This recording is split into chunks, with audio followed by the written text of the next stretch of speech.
Welcome back, ladies and gentlemen, to Chow Time Sports. I'm Chow. I'm Pete, and sorry about not getting those last two up. YouTube's been causing us a little bit of problems with the uploads, and but we're gonna try and get this one up for you. We have been keeping track of our records and everything like that. 2 weeks ago, we didn't do that great, but last week was a good week. We'll include our records in the description below. But without further ado, let's get right into it. Thursday Night Football, we have the Cincinnati Bengals heading into Baltimore as 3.5-point underdogs.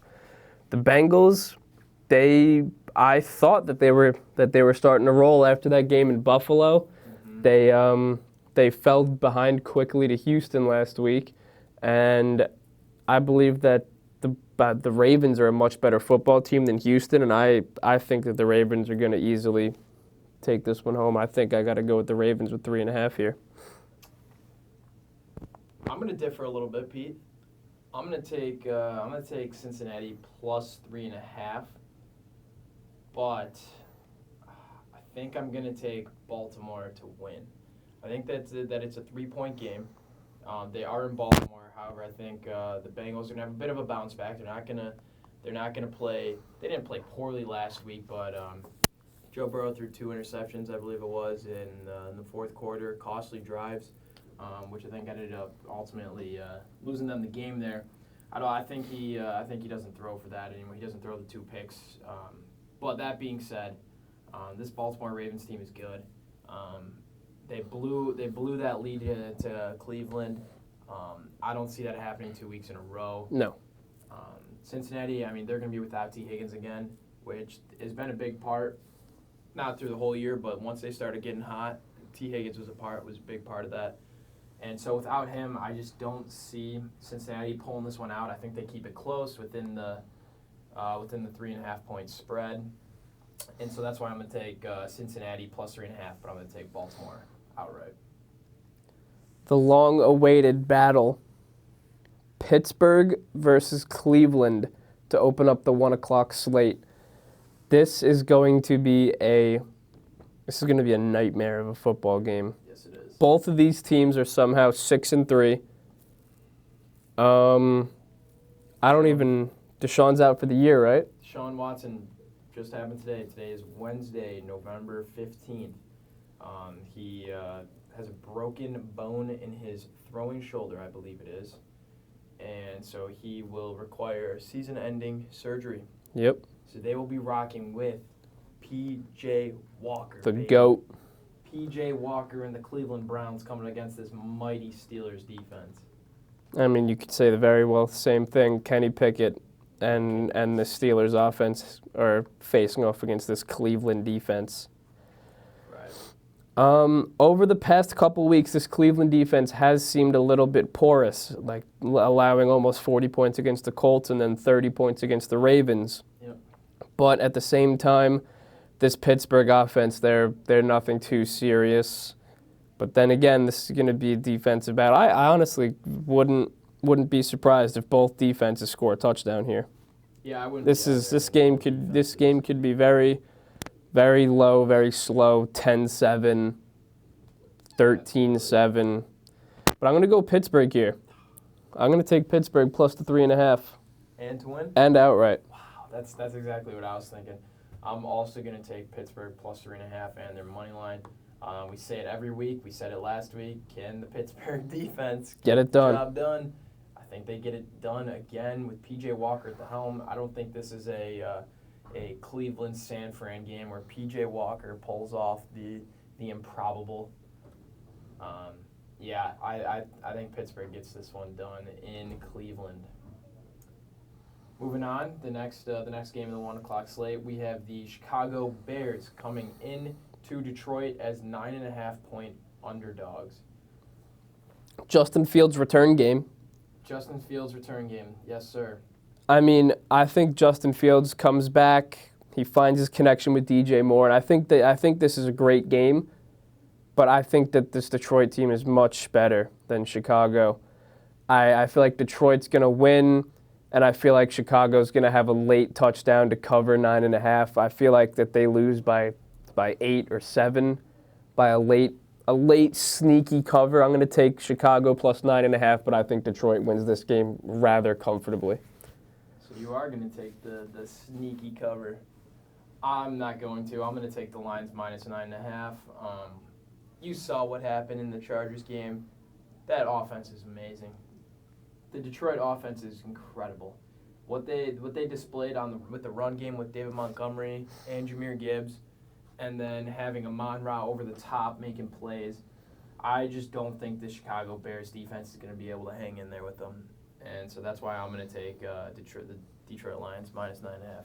Don't get me wrong, though. I think the Bears put up like 14 to 17 points with Justin Fields back. I think Justin Fields definitely makes this game a little more on edge. Mm-hmm. But I don't think it's going to be enough. It's going to be his first game back. I don't think he's going to get right into it. I think him and DJ Moore are going to have a good game together, but not good enough. So Detroit minus 9.5. I have to defer there. Next up, we have the Los Angeles Chargers, desperate for a win, heading into Green Bay to face off against the Packers. The Chargers are 4-5. The Chargers need this game. This is when they have to win. And I think that they will be able to get this done. I want to say rather easily. I feel like Eckler's going to have a great game against this Packers defense. Keenan Allen's going to have a slow one against Jair Alexander. But I got to go with the Chargers minus 2.5 here. The Chargers simply have more weapons and I believe a better defense, even though that they're one of the lower defenses in the league. I'm not going to say that Keenan Allen's going to have a slow game against Jair. I think he's going to have a decent game. All right? He's not going to have what he had last week where he put up over 150 receiving yards and 2 touchdowns. But he's not going to put up only 3 catches for 30 yards. I think he puts up a modest game, say 6 or 7, 6 catches for 80 yards. I want to say that's gonna be my guess for Keenan Allen. But I'm also going to take the Chargers minus 2.5. If their offense can do anything what they resembled last week, then they're gonna destroy this line of minus 2.5. They're going to destroy the Green Bay Packers, quite frankly. Next up, we have the Las Vegas Raiders heading into Miami to play against the Miami Dolphins. The Raiders are 5-5. I honestly think that's a pretty big surprise this year. The Dolphins, they're 6-3. They're looking to extend their lead in the AFC East, especially after the Bills drop a game to the Broncos on Monday night. That was brutal. Russ is here. Danger Russ. Really not much to be said here. I think the Miami Dolphins, they're fresh off a bye, right? The Miami Dolphins are fresh off a bye. Yeah, I think that this is a game that they're going to come out here and they might put up 40+ points here against this Las Vegas Raiders defense. Max Crosby, I believe, will find Tua in the backfield, maybe drop him once or twice, but I feel like that this Miami defense is going to get their offense the ball back enough times to where they'll be able to really capitalize and put up a significant score here. I'm going to take the Dolphins minus the 11.5.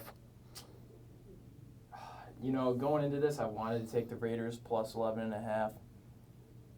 But I think, all right, let's see who's gonna be running this offense. You got to get the ball to Devontae Adams, but he's gonna get blanketed by Jalen Ramsey. And that's gonna be a good battle to watch all game. But I think I've just changed my prediction to Miami minus 11.5. You look at Miami, and they're coming off, like you said, a bye, which is good for them. They're going to be fully healthy, or hopefully as healthy as possible. They've had 2 weeks to game plan for this Raiders team. Devon Achane comes back. Devon Achane does come back. One thing to note, this is the 4th team that the Miami Dolphins have played that have a record of 500 or better at that point in the season. Because I believe the Denver Broncos are 5-5, or are they 4-5 or 5-5 now? The Broncos right now are. They play this week, don't they? They do. The Denver Broncos are 4-5 at the moment. All right. Yeah, this will be the only team that they've played or the fourth team that they've played that are 500 or better. However, I don't think the Vegas Raiders are. I don't believe they're deserving of a 500 record either, in my opinion. Yeah, so I'm But not gonna. they've got one. They earned it. They had a tough battle against the Jets last week. They were able to put points up on one of the best defenses in the league, and got the job done. yeah, I mean, don't get me wrong. I think they'll Win. score more than 16 points this week, but I feel like the Dolphins are easily going to hang at least 30 on them. Yeah, I with what you said, P, with Devon Achane coming back, Completely opens up the running game. fresh off a bye. Yeah, I got to take Miami minus 11.5. As much as I don't want to, as much as I want to see them lose, I don't see it happening, and I see them winning in great fashion. Next up, we have the New York Giants heading in to face off against the Washington Commanders as 10.5-point underdogs. I think this spread is way too big. Really? I mean, I know Tommy DeVito is not great. Tommy DeVito stinks. And this Washington Commanders offense, they hung in there with Seattle the entire way. Did. The entire way they hung in there, and I think Seattle's a significantly better team. But at the same time, I don't think this Giants team deserves to be 11-point underdogs here. That's basically 2 touchdowns. That's 2 touchdowns pretty much, because I mean there's no way to really score 11. I mean a touchdown, an extra point, and a field goal, but I mean touchdown, 2-point conversion, and a field goal. But I mean this Commanders team, like, are they capable of putting up enough points to cover 11.5? You know, like, have they really scored upwards of 30 points this season? I believe they have, actually. Against the Eagles, but I think both times against the Eagles they put up 30 or just about 30. But Let's see. So they put up 31 against the Eagles. They put up 35 against the Broncos. They put up 31 against the Eagles again. They put up 26 last week against one of the better defenses in the league. It's not that I don't think that the Commanders can score that much. That's not really my concern. My concern is, or I don't have a concern really. My thing is that Giants offense stinks with Tommy DeVito. So bad. So I just think that they're going to get the ball back enough that even if they go down and score field goals on 2 or 3 of their drives, I still think they're able to. I just think that the Giants are going to be able to find the end zone at least once with this guy named Saquon Barkley. He's one of the better running backs in the league. He's one of the best, I'd say. If he was on a better team, he would absolutely tear it up.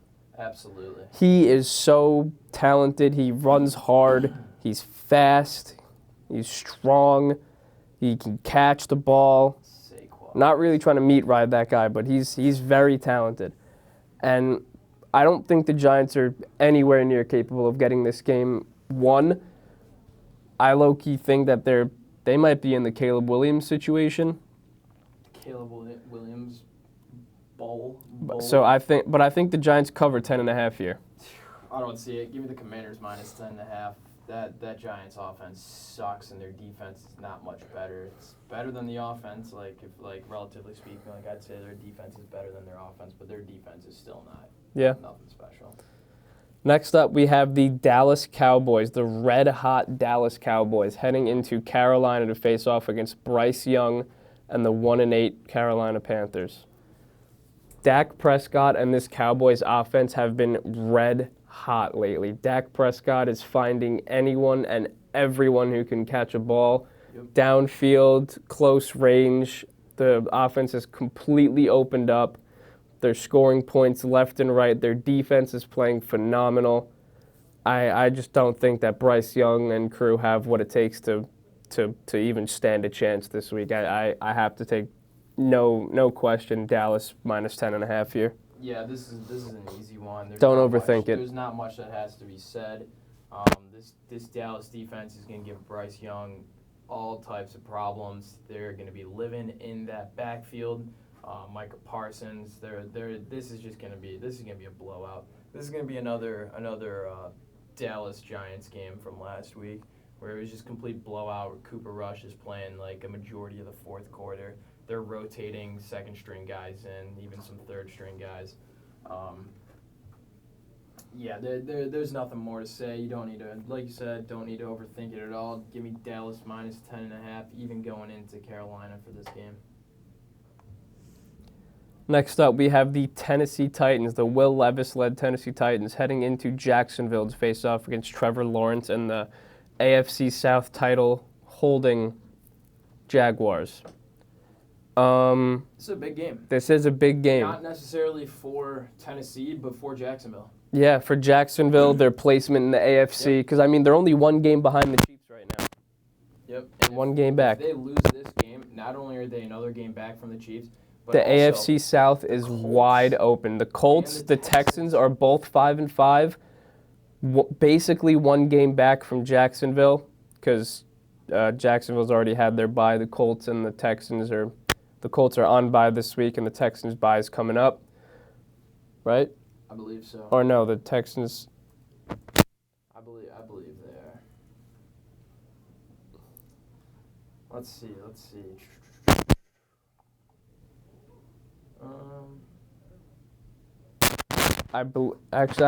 I think Houston has already had their bye, if I'm not mistaken.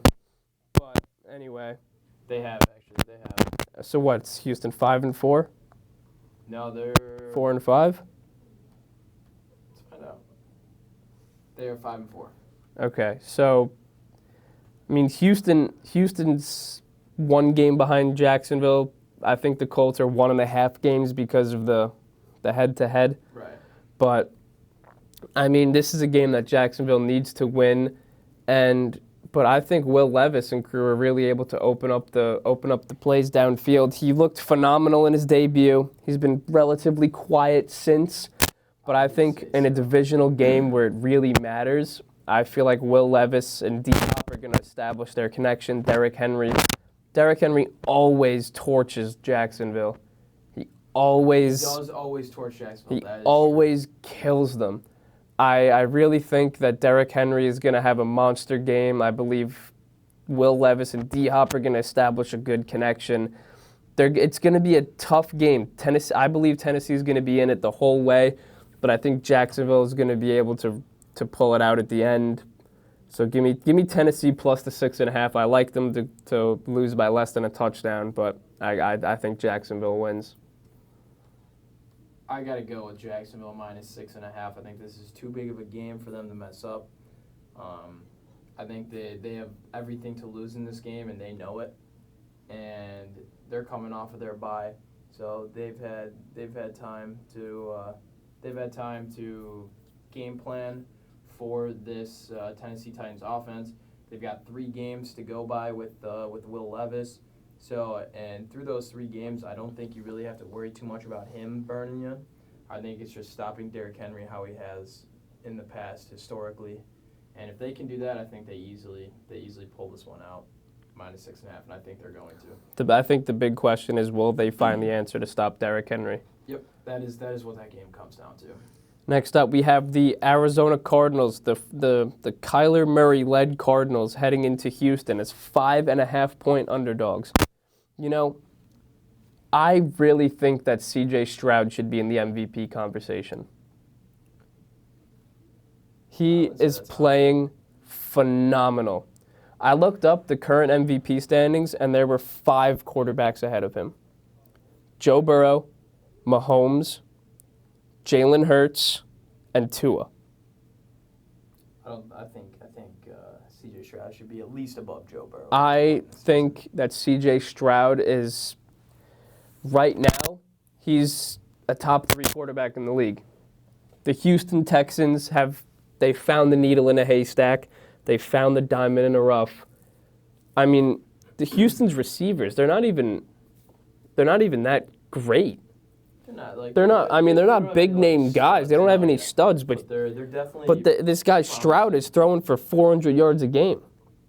Noah Brown, Tank Dell. Bell, Nico Collins. They're all second Dalton string Schultz guys. being a great addition. Dalton Schultz is, over I the would say Dalton offseason. Schultz is like the best, like the biggest name player they have on that team. But still, Yeah. Stroud's finding his guys open downfield. He's moving the ball, and he's been playing out of his mind. I think that the Texans are really going to open it up this week against the Cardinals. Kyler Murray's going to be playing catch up for most of this game.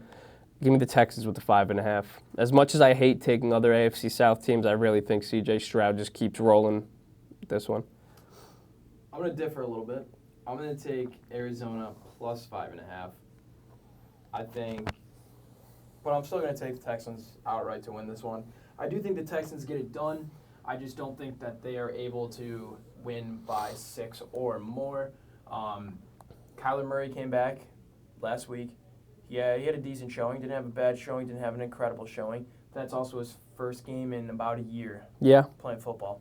So with that week under his belt, I think he's gonna start getting back into it.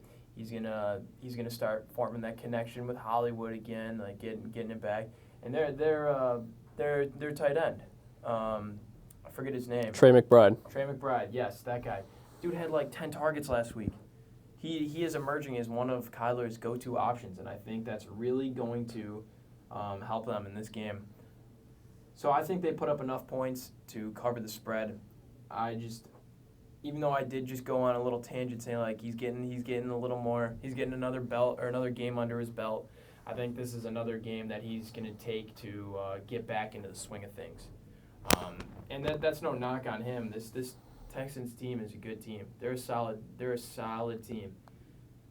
So yeah, I think Arizona covers, but I'm gonna take the Texans outright. Moving on. We have the Baker-led 4 o'clock slate. Yeah, 4 o'clock slate with the Baker-led Bucks sitting at 4-5.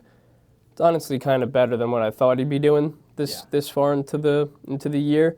They're not bad. They're not a team where you can really count completely out. Heading into San Fran to play against the 49ers. This is going to be a tough game, but we've seen it with San Francisco's 3 losses. The way that you beat them is through the air. I mean, I get it. Debo's back. Kittle's back. Christian McCaffrey's still healthy. Brandon Ayuk has been playing great. But the way that you beat this San Francisco defense is through the air, and that is how the Tampa Bay Buccaneers play football.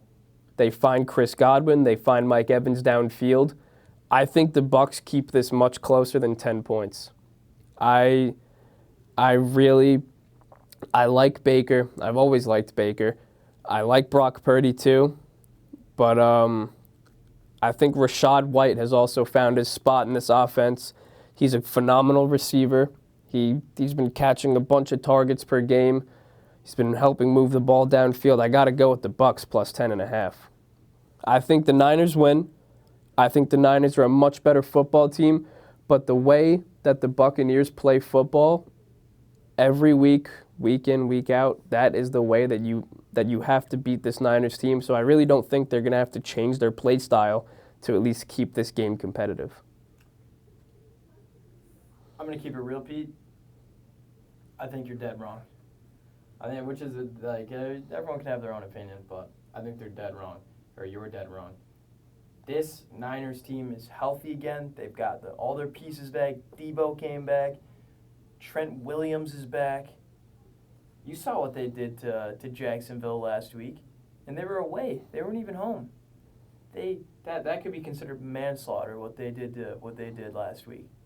Chase Young looked good on his debut. Him and Nick Bosa combined for a sack on Trevor Lawrence.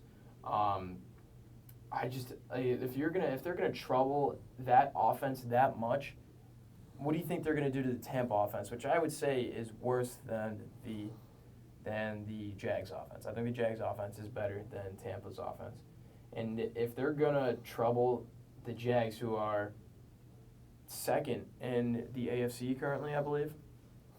What are they going to do with a 4-5 team of the Tampa Bay Buccaneers, who are coming into San Fran, which is one of the hardest places to play at?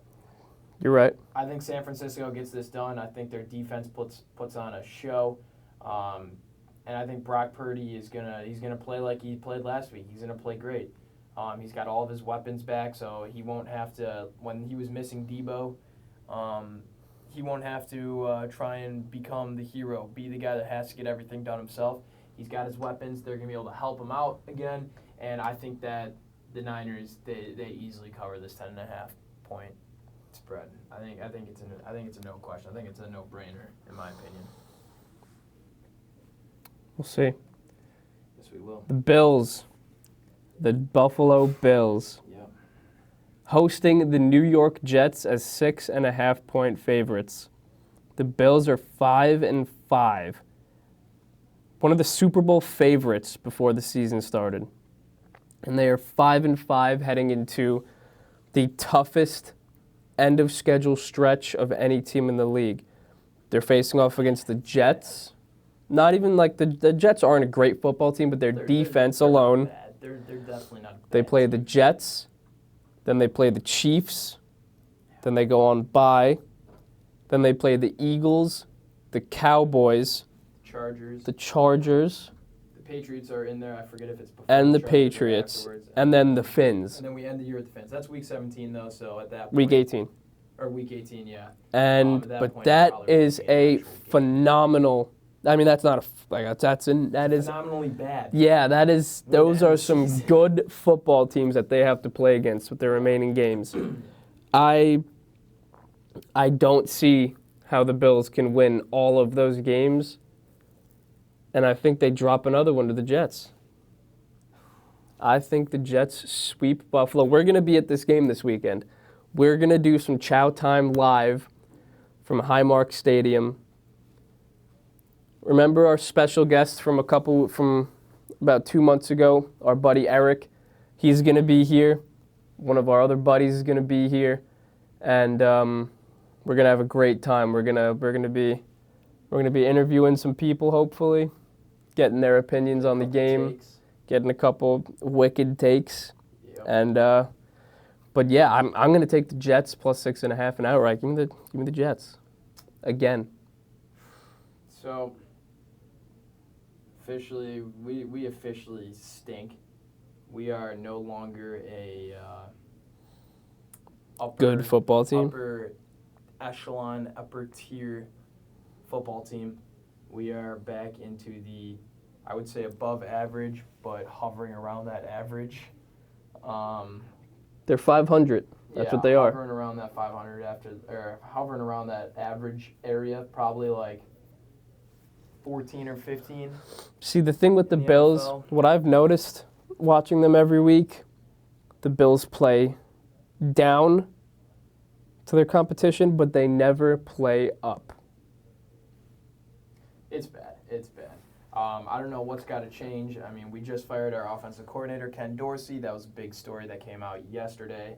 I mean, is the OC responsible for Josh's No, 15 no. turnovers through 10 games? No. I'm not blaming Ken Dorsey for any of this.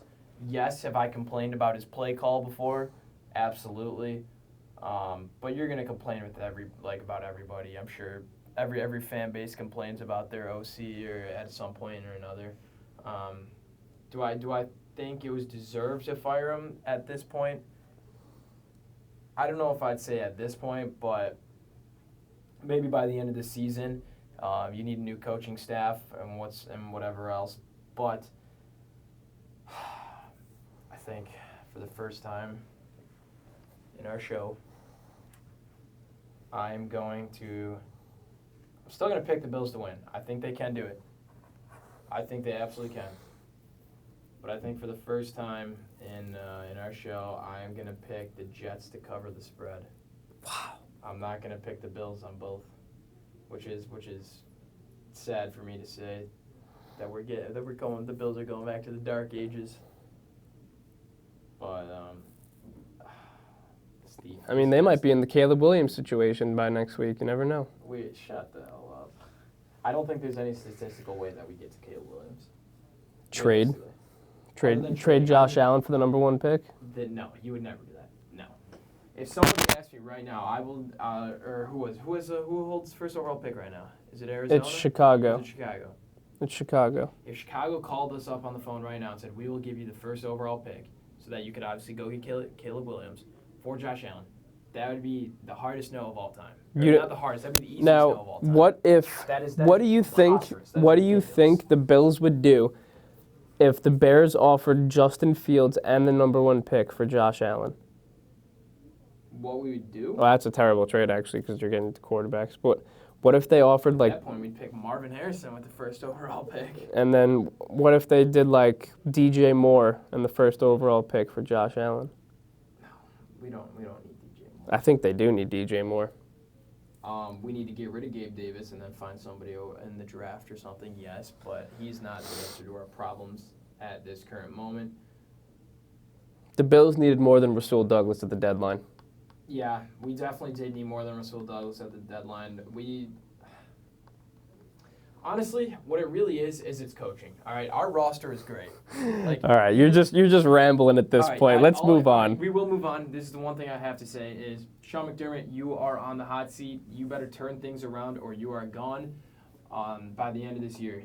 Before Chow gets in there. If we end the year below 500 or at 500, 6-11 Bills final record. If we end the year like that, Sean McDermott is gone, and the whole coaching staff, see ya. Josh Allen, Stephon Diggs, James Cook. Okay, this guy is talking out of his ass. Von Miller, how stacked that team is. Von Miller is 6-11. So much money for that guy. 6-11.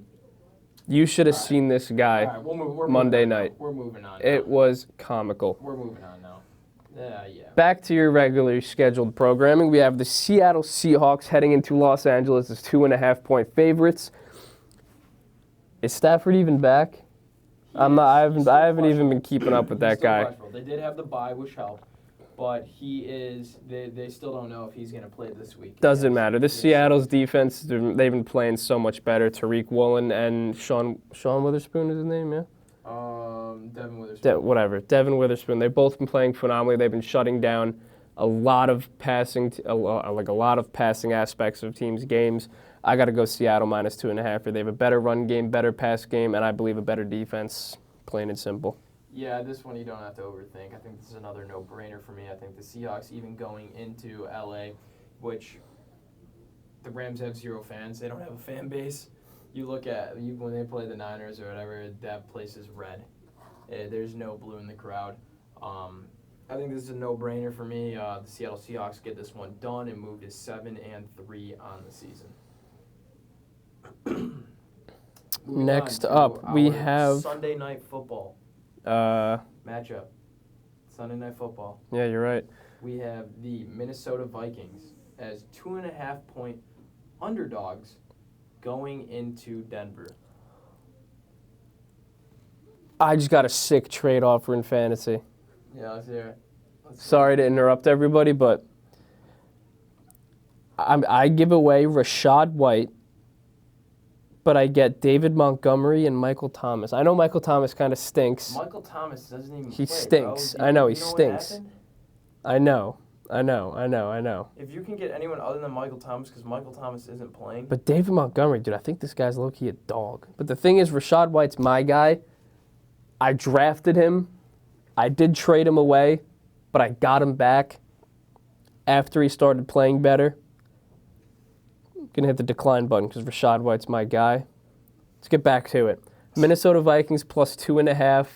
They're in Denver, Mile High Stadium. The Broncos are here. Russ is dangerous. 3-game win streak. 3-game win streak. The Broncos are hot. They've taken down the Chiefs. They've taken down the Bills. But now they're not really playing a big-name team. So I think this Joshua Dobbs-led Minnesota Vikings offense is going to fall just short to Russ and crew. Justin Jefferson return week, coming off of a hamstring injury. Yeah, they say that he's back and he wasn't going to play until he's 100%, but there's this one guy, Pat Surtain, and he is a dog. This Denver defense has been playing phenomenally. They held Buffalo to 20 points. I mean, 20 points isn't a small amount, but this is Buffalo team. They've very well hung 40 numerous times this year. But then again, the Bills are on a steep decline. and the Broncos are on a very sharp incline, and I believe back at home they're going to get one for the Denver fans. Give me Russ and the Broncos -2.5. So you think they extend that win streak? I think the Broncos rise up to 5-5. Give me the Minnesota Vikings. I'm riding with Josh Dobbs. I mean, that guy is one of the most likable guys in the league. Josh Dobbs is one of the most likable guys in the league. I can't get around you that. can't hate him, and that team is rallying behind him. They are all in on him. They've seen what he's done. They know that he's pouring his heart and soul into that team. Anything to help the team get a W. I think they go into Denver and they get the job done here. Justin Jefferson coming back. I don't care if Pat Surtain's on him. Justin Jefferson is the best receiver in football when he's healthy, and it's not even a debate in my opinion. You could debate Tyreek Hill, I guess. It's not. I don't think it's a debate really at all. But coming off a hamstring injury, I mean maybe he is back to 100%. We won't know until Sunday. If I am Justin Jefferson, I am eager to get out on that field with Josh Dobbs. I mean the things that he has done, what he's gone through, and now what he's doing with the Minnesota Vikings. I mean, you want the guy to succeed, and I think that whole team is really rallying behind him. They're trying to make a playoff push, which they have been rolling recently. I think they get it done, and let's not forget about Danielle Hunter. Right? I understand your argument. I completely. The league in sacks, he does. Leads the league in tackles for loss. That man is an animal. He is going to be wreaking havoc on that Denver Broncos O-line. He is going to be all over the place. Give me Minnesota +2.5. I think with Jay Jetts back and Jordan Addison. And let's not forget about T.J. Hawkinson. Yeah. Baby. T.J. Hawkinson had over 100 yards and a touchdown in what was it, 10 receptions or something like that in the first half last week. Let's not forget about that. So I think the Vikings offense rolls, and I think their defense does enough to stop Danger Russ in Denver. I hope it's a good game. I hope it is also a good game. I think it will be a good game, but I like the Vikings too much on this one. Next up, the final game Monday night, we have the Philadelphia Eagles heading into Arrowhead to play against the Kansas City Chiefs, the long-awaited Super Bowl rematch. Yep, Super Bowl rematch on Monday Night Football. That will be a good The game. Chiefs are favored by 2.5. I think the Eagles should be favored here. I think Going into Arrowhead? Absolutely. Much worse teams than the Eagles have gone into Arrowhead and beaten the Chiefs. The Chiefs won't win the Super Bowl this year. You know why? Because the Eagles are going to win. No, because they don't play the Colts, and the Colts can't beat them in Arrowhead. I'm kidding. You know who's going to win the Super Bowl this year? Who? San Fran. San Fran's winning the Bowl. Since Cincinnati's winning the Super Bowl this year. But anyway, statistically, if you look back on Mahomes' 2 Super Bowl rings, each year they have lost to Indianapolis in the regular season. Good thing this isn't Indianapolis. I know. But the thing is, give me Philadelphia. No question. Eagles are going to blow them out here. Prove that they're the best team in football. Prove that they got robbed. And prove that they're significantly better than these Kansas City frauds. Mahomes and Kelsey scoring 6s on and off the field.